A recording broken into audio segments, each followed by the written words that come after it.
Hey guys, well, welcome to the Carolina Movement Gathering, and we have Pastor Greg Surratt here from Seacoast Church, from ARC, and we're just so incredibly grateful that you're here with us today. So thank you for taking some time with us, Pastor Greg. This is going to be an encouragement. I know last year so many men and even their wives spoke about just the blessing that you were able to give away. So thank you for doing it again. Well, thank you. It really is my honor. Privilege. Love what you guys are doing. Love the vision, and anything I can do to add value to it, I'm excited. We know that your years of experience and things that you've seen. I still remember sitting around the campfire with you at the Church Creek retreat and just hearing about the story of ARC and how you guys have navigated through some difficult things and some beautiful things. And so we're grateful to get to know you and learn. Seriously, from the bottom of my heart, to get to learn from you guys and get to learn from you. And so appreciate it. Do you tell me, I know you planted Seacoast, and if you guys don't know Seacoast Church, it is a multi-site church all around North and South Carolina, one of the largest churches in America. And so it wasn't always the largest church. So tell us the story of, how it came to be and some of the things that you saw during the process. We had the opportunity to plant this church in Charleston, South Carolina, and that's what it became about. We wanted to reach people that didn't go to church. We value those that were here, but we value those that aren't more. And we always have. That's what we do now. Some people some people like that. People can argue with that. I really don't care. That's my calling. Amen. And that's been a motivating factor for 37 years now. Now, church planting was all the rage when I was 8 years old. So it must have been easy from the standpoint of there was tons of money out there, tons of denominational support, tons of books, all this stuff. Tell us about the difference between 1980s compared to 2025. Yeah, it wasn't a thing. In fact, my dad, who was a pastor in the denomination that we were a part of, thought I was crazy. He said, "This is not how you do it. What you do is you go to a church that needs a pastor, and they vote on you, and you do it." So it just wasn't a thing. There was very, very little written. The church planters weren't the heroes of the days. The missionaries were, and that was great. Yeah. But there wasn't a lot out there on it. So how did you overcome that? With no denominational or very little support? Tell me about those early days. Well, fortunately, I came on staff with a church in Charleston that had a vision. They were ahead of themselves, and they are ahead of the times. And they had a vision for planting 4 or 5 churches in the Charleston area. And they said, someday maybe you'll do that. And so actually within a year of getting here, we planted and we launched with an amazing crowd. I always grew up in a very, very small church. And I love small churches. But our first Sunday, we had 340 people. Wow. And I knew that if we'd have intuitively, if we'd have a large launch, which has become, it's not the only way to plant a church. Okay, I just want to say that up front, but it has become something that ARC is known for. Our launches now average about 400, a little over 400 on the first week. And part of that is that, as you have the initial decline, which, by the way, nobody told me about back then. I thought, man, we had 340 people this week. We're going to grow. And we're going to have a revival. And we did. We had a Gideon revival where we had less people every week than the week before for 3 years. Not every week, but every year. We had less people every year than the year before for 3 years and never reached that original attendance. So 3 years, the church is shrinking, you're discouraged, the church turns around, and then you are one of the founders of one of the most incredible church planting agencies called the Association of Related Churches, ARC for short. How did that come to pass? It was, I was doing a vision message once a year. We did one first Wednesday of January, I believe. And we had come through it was 1999. I think it was 1999, year 2000, somewhere like that. And we had come through a pretty incredible season of growth in our church. And so I wanted to project what I thought where we were going. And so you know how it is as a preacher, when you get going sometimes, especially on vision stuff, it gets rolling and it's good. And sometimes you say things that you had not planned on saying. Anybody ever been there? I've never done that, sir. Never, never in my life. Never, ever. Never shocked my staff by saying something I've been thinking in my heart. Yeah, and I've been thinking about church planting for a while, and I said, and here's something else we're going to do. We're going to plant 2,000 churches in our lifetime. And that's bold and audacious right there, man. Good gracious. When it came out of my mouth, I thought, what in the world? Why did you say that? I just felt terrible. And here's what was interesting is a man came up to me at the end of that service, introduced himself. His name was Byron. And he had just moved to the area not long before that. And he was the retired CEO at Fisher-Price Toys. And he introduced himself, and he'd come to retire, play golf, and fish. But he said, I can get behind a vision like that. Wow. And he wanted to be a part of it. And he was for a little while until we kind of made a shift, and he became the catalyst for the multi-site movement, which involved scaling, and all of that. Yeah. Now, I didn't know how to spell scale, but he did it in his sleep, and so he created a lot of stuff that really helped there. But Billy Hornsby, who was Chris Hodges' father-in-law, pastor at Church of the Highlands, came into my life shortly after that, and we he latched onto that vision. He said he came and he saw our church, and he saw something that was different because he saw, an alive, life-giving, spirit-filled church that was reaching unchurched people, and he hadn't seen a lot of that. Billy hadn't. He led a large organization on cell church, but as far as reaching unchurched people, and so he came. We had him come do a conference for cell leaders, small group leaders. Then he came back on his own dime. He and I went and played a round of golf together. And he asked me during that round of golf, what's the dream in your heart? And I said, well, it's to plant 2,000 churches. And he said, how you doing so far? And I said, well, we're 0 for 3. We have planted 3 and we closed 3. We haven't done real well. And he said, well, you got a model that's reproducible. You just don't know how to, create organization or whatever. He was right, and I'm kind of a dreamer, and I found all the way along that I've got to have people around me that really understand the nuts and bolts of organizations and building and all of that. And so we decided, let's do it. Let's come together. And that was the beginning. We hired him. Billy came on staff, and the first 2 churches we planted were his son-in-law, Chris Hodges, and Rick Bezet at New Life Church in Little Rock, Arkansas.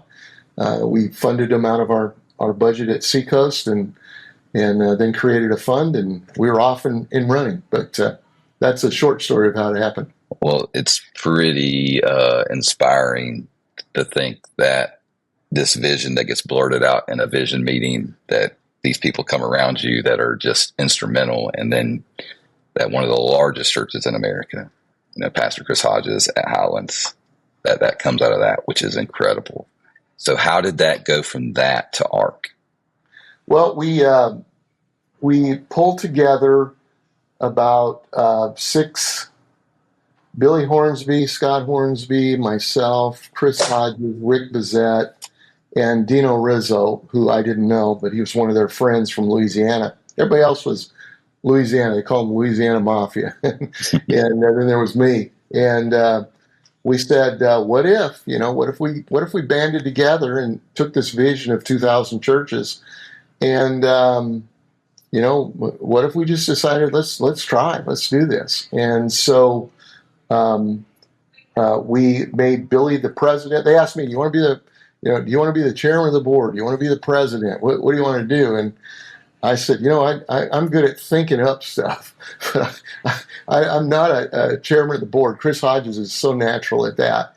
And Billy just can build organizations. And so we put Billy in as president, and Chris is chairman of the board. The rest of us were all on the board and had various roles. And we started planting churches. We planted 2 that first year. I think we planted 3 the following year, 5 the next year, 10 the next year, and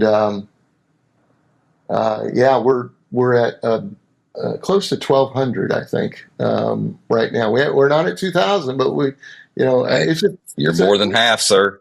Well, what's amazing to me is it's not a denomination. I don't know if anything like this has really been done. It's not a denomination. It's just a group of friends who said, let's plant churches. And that's still all we are, is a group of friends who plant churches. That's what Carolina Movement is in the state of North Carolina. We're not a denomination. We're a plethora of all different denominations. And, we come together. And one of the biggest things that we want to see is, friends on mission together. That's when you say you planted those 5 and 10 churches, what does that mean? Like, what do you mean by you planted? Like, what were y'all doing for the churches itself and things like that? What we did is we asked Chris early on, because he's pretty system guy, and we said, Chris, here's what we're going to do. Seacoast is going to give you. It was such a small amount of money back then, but we thought it was a lot. We're going to give you, I think, $25,000. You've got to raise $25,000, and then we're going to guarantee you your first year's budget. And I figured they'd have, this is my big faith. I figured they'd have about 150 people in a year, and that's about a $150,000 budget, which is $12,500 per month. And so I told Chris, I said, we will guarantee $12,500 per month, plus we'll give you $25,000. And what it means to guarantee means that when you take offerings, if it doesn't come up to $12,500 in any month, we'll write you a check for the delta, for the difference. Wow. So you won't have to worry about money. And then let's do this. And we said the same thing to Rick Bazette. We said, instead of paying the money back to Seacoast, how about you, we had about 2,000 people at the time. So, it was a mega church, but it wasn't a massive mega church like a lot of them are today. But anyway, we'll, instead of paying it back to us, let's pay it back to a fund that we can then pay forward to the next church planners, and we'll make them the same deal. And we'll agree that, and it's totally just you can do it if you want to, but be a good thing to do. Let's give a portion of our mission budget toward church planting from each of our churches. And ultimately it figured out to be a suggested 2% of your overall budget, which is 20% of your missions budget if you give 10% of your money to missions. We recommended give some of it to global missions and local missions and national missions. Make the national mission church planting, and so we began to do that. And then Chris, we said, why don't you document just about everything that you do in planning this church, and we'll use some of that as training on how to plant a church. And so Chris made some videos, and I think we basically took a lot of stuff from natural church development, which at the time was kind of a deal, and how to have a healthy church, and then we took some of our expertise that we had learned, and the model that we had for reaching unchurched people at the time. And we put it together in training and just kept doing it. Our deal is that we want to see life-giving churches in every community. on in America, and now it's going beyond and around the world. I think that we've stayed focused on that. We methods change, but mission doesn't. Stick to your niche. Stick to your niche. Do what you do best, and let that be enough. Clarity beats trying to be everything. We don't at ARC. We're not about how to revive existing churches. There are people out there that do that. We're not about how to grow your church. There are people out there that do that. Okay, a lot of them are our friends.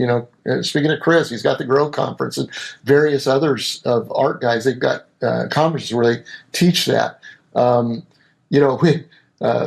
was telling us today, so many calls that say, "Hey, why don't you buy this piece of land in such and such a state and do a retreat center?" That's not what we do at ARC. I do. I do that here in Charleston. We don't do that as ARC. We plant churches. When you think about Carolina Movement, what intrigues you? And you already spoke to some of the lessons we can learn from you guys and learn from you and just learn in general. Is there anything else that you could think of that as you think about, a young organization like Carolina Movement, what could we learn? Well, I love it. I love the fact that you guys are, your niche is Carolina. We are going to plant churches in our area, and we're going to look at, and we're going to band together and do it. Early on, the financial commitment was like, wow, that's we could use that money for a lot of other things. But really, if you can get a group of guys that will band together and have some skin in the game, the eternal ROI is absolutely amazing. I like leveraged investments, which means I put a little bit in and somebody else puts a little bit in, and together we can leverage and do more together than we can individually. And I saw a note just this week that our church, Seacoast, has given over $5 million to church planting. Okay? No way at the beginning, if you'd have thrown those kind of numbers out there, I would have said, we can't do that. Pastor Greg, lean into that tension right there, because you talked about going from $25,000 to $5 million. And, when you're talking here, you're going to have pastors remember the little guy. And, what would you say to them when they consider, the cost and, taking that hit? Because I'm sure there were times that people looked at you and thought you're crazy. Yeah, it's really, I don't want to make more of it than what it is. I personally believe in the principle of tithing for me, okay? And that began at 10% and has grown to whatever it is. I think churches are no different. I don't want to get legalistic, but we ask that every church that we plant give the first 10%, away. It's a tithe. 20% of that toward a national church planting mutual fund. That's just not a big deal. Okay, it's just focusing where we give. And I love the scripture. I don't remember where it is, so I think it's a scripture. I know it is, but it talks about the world of the generous gets bigger and bigger and bigger. And the world of the stingy gets smaller and smaller and smaller. Well, that's true of individuals, but it's true of churches too. The world, man, our world at Seacoast, I'm not just talking about the numbers of people that come on the weekends. Our world has gotten so much bigger than I ever dreamed it could have. And I think a part of that is just opening our hearts and the principle of generosity and blessing what God is blessing. And one of the things that we consistently bless is the church planting. I'm sure the motivation of your heart was not to be able to sell to the people And I get what you're saying. Why have you dedicated your life to not just pastoring a church, loving pastors, but like spending your time, your talent, and your treasure on planting? Like, why? Well, I think that that is probably,